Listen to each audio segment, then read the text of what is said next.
Without a doubt, one of the most powerful tools that you could have in your tool chest to work toward financial freedom is passive income.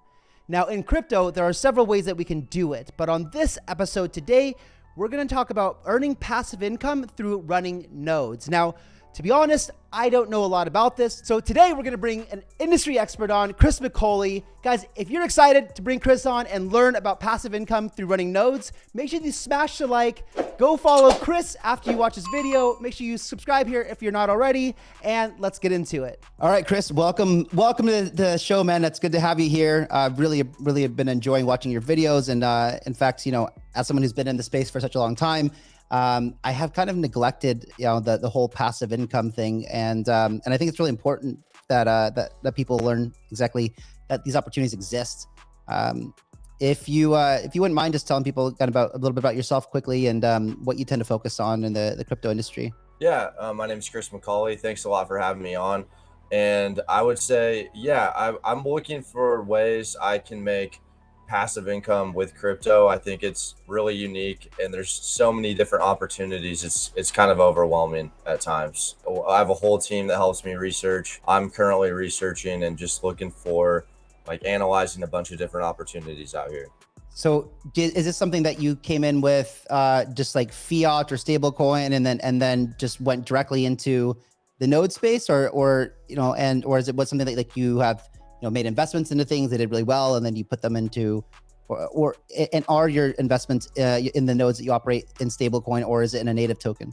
It's in a native token. And I would say, I got into crypto in 2017, and I remember other than Bitcoin, the first project I ever got into was VeChain, and it did really well. Yeah. Made a bunch of money. And then I took a portion of that and put it into, some different plays. There's like yield farming, there's master nodes. You can stake stable coins now, which you couldn't do that when I got into it. And so just trying to hedge my bets across many different things. And just, I think that's safer. One of them could tank and everything's okay. For those watching who don't understand what a node is, can you maybe give a quick explanation? Yeah. So essentially on the blockchain, there are problems that need solved. And in order for that blockchain to really exist, and in order for people to run nodes or incentivize people to run nodes, they reward people tokens, because if they didn't incentivize someone, then why would someone run a node? They wouldn't. Right.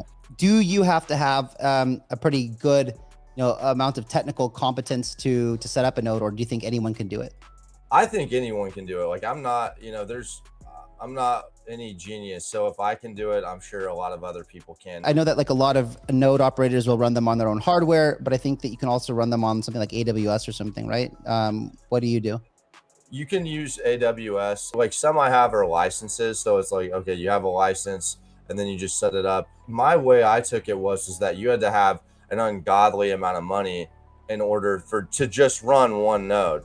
And, I think I think the one I was looking at was VeChain at the time. And it was you needed $1 million worth of VeChain. And I didn't have that. And so once I found out okay, there are projects that have smaller barriers to entry, that's when I went ahead and got into it. So to give people watching an idea of what that barrier to entry might be to run a node, to give us an idea of what that barrier to entry looked like for what you would consider a pretty decent node to operate. Yeah, there's some out there from what I've seen.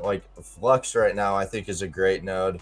And they just opened up a smaller option for it's 1,000 tokens, solid project. It's right around $1,000, so you don't need an astronomical amount of money. Are most of these things running their own blockchain? If they aren't, they're trying to. If they're not, So if they're not doing it, that's I think the end game. But not all of them though are. Not all of them are layer 2. You can run an AVAX node, but I think that's $200,000 right now. Even if you can't run a node, the thing is there are some staking opportunities that are out there that are, in my opinion, better than some nodes. It doesn't have to be a node. If you think of it like this, there's staking, there's nodes, and then there's mining. I would say nodes are kind of in between the staking and the mining. What would you say? So right now, you said Flux was one of them for maybe a lower barrier to entry. What do you think are a couple other nodes that people should be aware of that you really like right now? On the cheaper end, actually being a good project and low barrier to entry, I think the cloud services have some good one, which is similar to Flux. So there's SRX, there's Zero, which used to be known as Zcoin. It's a really low barrier to entry. There's Helio, there's Presearch. These are all cheap. They're not going to like make you a multi-millionaire or anything, but I think they're great entry points to where you can kind of see how it works, you know, make some money and kind of start your node journey or whatever. I'm curious, like when you earned your tokens as rewards for operating the node, are you typically liquidating them when you get them, or are you reinvesting them, or what's your strategy there? That's a great question. Like you can keep stacking them, and then, you know, after however many months, you can create a new node. You can compound it on your current node. And for me, it's just a project by project. Like I'm just essentially like looking at the project. I kind of look at like, what's my break even time? You know, like for example, right, I have a Gala Games node and I'm just holding my Gala tokens. Like I earn 330 Gala every day. Like I'm just holding it. And, you know, maybe, and then once it maybe reaches a higher point, then maybe start liquidating them. But I don't want to sell them at 20 cents. So you think Gala is something that people should get into right now at about like, I think it's $93,000 for a node? Like if someone could afford it, would that be something that you think is a good buy? I think it's like 98K right now. It might have crossed over the 100K. The thing is that it's the ROI on that right now would be about 2 years. The thing is with nodes, you can't really look at it from an ROI perspective because, you know, the token could pump and then your ROI is way less. But I mean, I love Gala. I think it's one of the best ones out there. I think they're going to change the crypto gaming industry. So yeah, I think if you could afford it and it isn't too much of your bag, I would say go for it. Sure. And then how about like one more that's maybe a like a solid project that's not $100,000? There's DAG, but DAG is like $30,000 to $40,000, and it's a great node. Is there some type of like APY that you kind of shoot for, or that you think is good to get on these for return on these nodes? That's a great question, because I would say it's really dependent on the project. I'll tell you what I don't do is I'm not like, if it's offering a break even time of less than 6 months, I'm not interested, because that to me is like, you can make money on that, but that's when you start really getting into this like degenerate area of crypto where it's like higher risk, and that's cool. But like, if you really want passive income and you want to like be able to just like not think about it or have to check on it, then it's better finding those types of projects.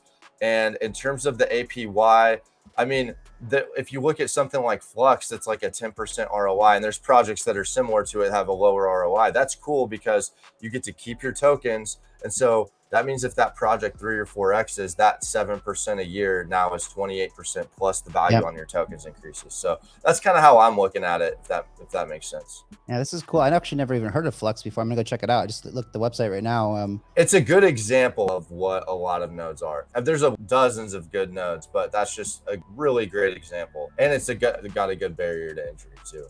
Cool. So I guess one more thing that would definitely help people watching this is like, where do you go? Is there any good resources you could point people to that they can go get information about all the different opportunities to invest in nodes and the different websites and kind of like maybe an aggregator or something? Yeah, so there are two different node sites you can type in. One of them's masternodes.com. They like do a great job of congregating the data to where you can sort by liquidity, market cap, ROI, and all this other stuff. They don't really give you everything that's on the market. Like it's like a good place to start, but like if you kind of want to go off the beaten path and kind of find some gems before they become gems, right?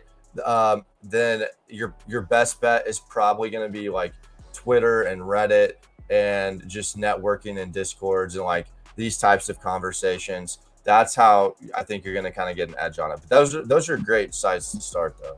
Okay. Thanks, Kris. Really appreciate your time, man. That's super, super helpful and interesting. Even I learned a ton. Really appreciate you coming on. Thanks for having me on, Kyle. Appreciate it. Cheers. Bye.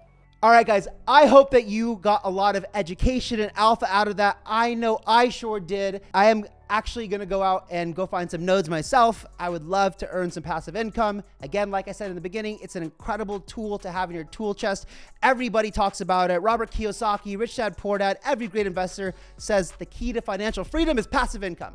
So if you learned a lot, and you liked it a lot, make sure that you go follow Kris, subscribe to this channel if you're not already, and I'll catch you on the next one. Bye-bye.